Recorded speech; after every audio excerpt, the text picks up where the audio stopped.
రేవంత్ రెడ్డి సీఎంగా ఉండటం ఉమ్మడి మహబూబ్ నగర్ జిల్లా అదృష్టమన్నారు మంత్రి వాకిటి శ్రీహరి. శ్రీహరికి అధికారులు, పార్టీ శ్రేణులు, ముదిరాజ్ సంఘాల నేతలు ఘనంగా స్వాగతం పలికారు. ఉమ్మడి జిల్లా ఎమ్మెల్యేలంతా జిల్లాను అభివృద్ధి పదంలో తీసుకెళ్లేందుకు కృషి చేస్తున్నారని మంత్రి వాకిటి శ్రీహరి అన్నారు. ఆ జిల్లా ప్రయోజనాల కోసం రాజీలేని పోరాటం చేశానని, ఎన్ని ఇబ్బందులకు గురి చేసినా కాంగ్రెస్ పార్టీని వీడేది లేదన్నారు.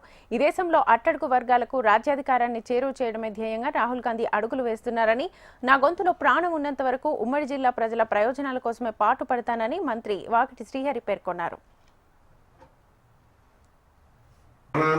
రేవంత్ అన్న ఏ ఆశతో అయితే, ఏ లక్ష్యంతో అయితే నన్ను ఈ స్థానాన్ని నిలబెట్టాడు, ఏ విషయంలో కూడా వెనక్కి తగ్గకుండా ఇది నాకు దొరికిన ఒక భాగ్యంగా భావించి ఈ 3-4 సంవత్సరాల్లో ఈ వెనుకబాటుతనానికి గురైనటువంటి పాలమూరు కోసం అందరం కూడా సమిష్టిగా కలిసి పనిచేసి ఖచ్చితంగా ఒక మార్కును పాలమూరు ముఖ్యమంత్రి ఉన్నప్పుడు మంత్రి తీసుకునేటువంటి నిర్ణయాలు ఇంత అద్భుతంగా ఉంటాయనేటువంటి ఆలోచనతో బీదాది బీద, పూర్ టు పూర్, లబ్ధిదారుడు ఆఖరి లైన్ నిలబడ్డ ఆఖరునికి కూడా నేను లబ్ధి చేకూర్చాలనేటువంటి ఆలోచన పెట్టుకొని నడిచేదే కాంగ్రెస్ పార్టీ. కాబట్టి ఆఖరి పంక్తిలో ఉన్నటువంటి ఆఖరి వ్యక్తి వరకు లబ్ధి చేకూర్చే ప్రభుత్వ ఫలాలను తీసుకుపోయి వాళ్ళకి అందించే విధంగా మా మొత్తం ఉమ్మడి పాలమూరు మంత్రి నేను ఒక్కనే కాదు, ఉమ్మడి పాలమూరు ఈ యానిమల్ హస్బెండరీ శాఖ వచ్చింది నాకు కాదు, పాలమూరు జిల్లాకు వచ్చింది. కాబట్టి పాలమూరు జిల్లా పాడి పరిశ్రమల జిల్లా,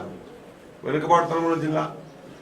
ఖచ్చితంగా ఈ నాకు ఇచ్చిన అవకాశాన్ని నా మొత్తం అందరితో క్లబ్ చేసుకొని పూర్తి స్థాయిలో ముందుకు తీసుకుపోయే ప్రయత్నం పరిపూర్ణంగా చేస్తానని తెలియజేసుకుంటూ